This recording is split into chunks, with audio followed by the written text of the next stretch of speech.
మన అరుణోదయపు దేవుని వాగ్దానము యోహాను రాసిన 3వ పత్రిక 11వ వచనము.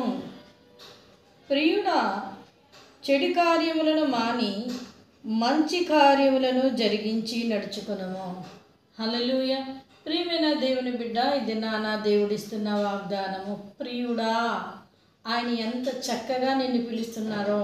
హృదయపూర్వకంగా ఒక ప్రియుడు ప్రియురాలు ఒక ప్రియుడను పిలిచినట్టు, ఒక ప్రియురాలు ఒక ప్రియుడను పిలిచినట్లు ప్రియుడా అని పిలుస్తూ చెడు కార్యమును మానుకొని మంచి కార్యము యందు నడుచుకును అంటున్నాడు.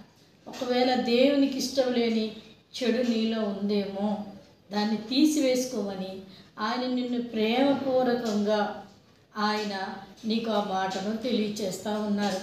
కనుక మంచి కార్యాలను చేసినప్పుడు మంచి కార్యములు నడుచుకున్నవాడు దేవుని సంబంధి. అంటే దేవుని యొక్క సంబంధం, దేవునితో సహవాసం కలిగి అంటగట్టబడి నడుచుకుంటారని ఇక్కడ లేఖనం సెలవిస్తూ ఉంది. కనుక నీలో ఏదైనా చెడు అనేది ఉంటే, చెడు దేవునికి నచ్చలేనిది ఏదైనా నీలో ఉంటే దాన్ని తొలగించుకొని మంచి వైపు వెళ్ళు, మంచి కార్యములు జరిగించు.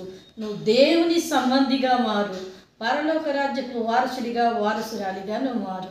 నువ్వు మారినప్పుడు దేవుడు అనేక జనముల మీద నిన్ను ఆయన హెచ్చించి ఆశీర్వదించి దీవిస్తారు.